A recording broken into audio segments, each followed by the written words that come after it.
Nous poursuivons, et donc et c'est Monsieur Lepivin, maire adjoint en charge des bâtiments, notamment du patrimoine de la ville, en fait, de nous proposer une adhésion au dispositif Amis Sequoia. Merci, Monsieur le maire. Je crois que je vais profiter de votre autorisation donnée tout à l'heure de pouvoir enlever le masque quand on parle.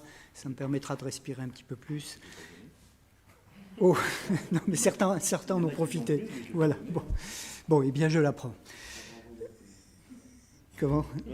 Voilà. Donc, alors, je reviens sur un sujet qui a été déjà abordé à plusieurs reprises par plusieurs intervenants depuis le début de cette séance, pour vous parler du dispositif Sequoia, qui est donc un dispositif qui est mis en place par la Fédération nationale des collectivités concédantes et régies, et la communauté d'agglomération de Versailles-Grand Parc souhaite, par le biais de ce dispositif Sequoia, faire de la transition énergétique l'un de ses axes prioritaires d'action, ce qui ne peut que tous nous réjouir. Parmi les champs d'action identifiés, la rénovation énergétique des bâtiments publics est apparue comme un domaine prioritaire, car elle représente autant un enjeu environnemental qu'un enjeu financier pour les collectivités que nous sommes. Par ailleurs, le calendrier précisé dans le décret tertiaire impose un rythme soutenu à tous les propriétaires de bâtiments d'une superficie supérieure à 1000 m². Sur Versailles-Grand Parc sont concernés 147 bâtiments qui représentent plus de 300 000 m². Concernant Viroflay, nous avons 10 bâtiments de plus de 1000 m² qui représentent une surface totale de 28 640 m². Ce dispositif Sequoia permet aussi d'avoir accès à on peut faire par ce dispositif des demandes de subventions. Concernant Viroflay, la part qui nous touchera dans ce dispositif Sequoia est pour un lot études techniques pour un montant de 37 500 € d'aide et pour un lot outils de suivi de consommation énergétique, un montant de 21 400 €. Donc un total de subventions demandées dans ce contexte Sequoia de 58 900 €.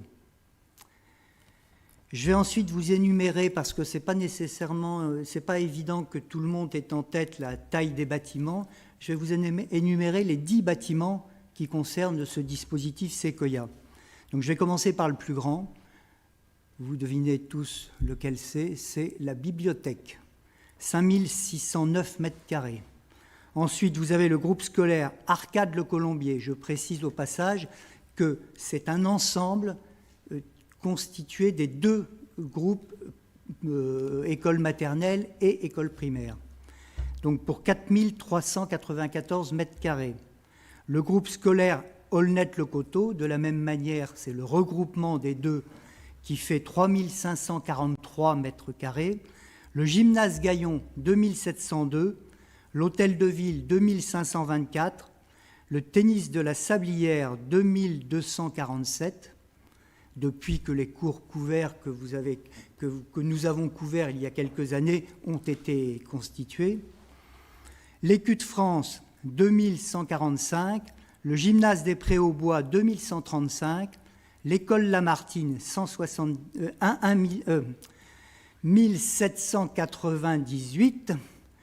Et enfin, l'école Corot, qui là, donc, les deux écoles sont indépendantes, puisque, comme vous le savez, elles ne sont pas sur le même lieu, avec 1543 m².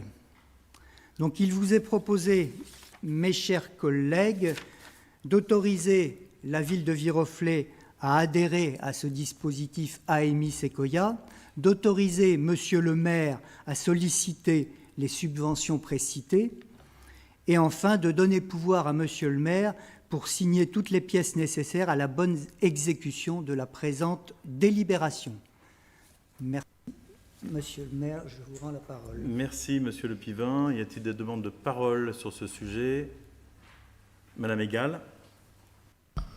Oui, une très courte intervention. Nous ne pouvons qu'être favorables à l'adhésion du Reflet à ce dispositif et nous nous réjouissons que VGP souhaite faire de la transition énergétique l'un de ses axes prioritaires d'action. Ce dispositif donc vise les bâtiments publics de plus de 1000 m².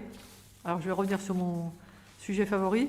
Nous rappelons qu'il serait crucial que VGP s'intéresse aussi au parc de logements privés et notamment de logements collectifs, qu'ils soient gérés par des bailleurs ou en copropriété. Au cours du conseil municipal du 24 septembre, nous avions relevé lors de la présentation du rapport de VGP pour l'année 2019 que VGP dispose de capacités d'investissement importantes pour les exercices suivants. VGP peut donc mettre la main à la poche, par exemple. VGP pourrait investir dans des outils de mesure des déperditions d'énergie, pas seulement sur le parc public, mais sur le parc d'habitation de la commune, donc des communes, pour cibler les actions à conduire dans chacune des communes. Vous êtes cohérente en tout cas. Vous êtes homogène. Ok.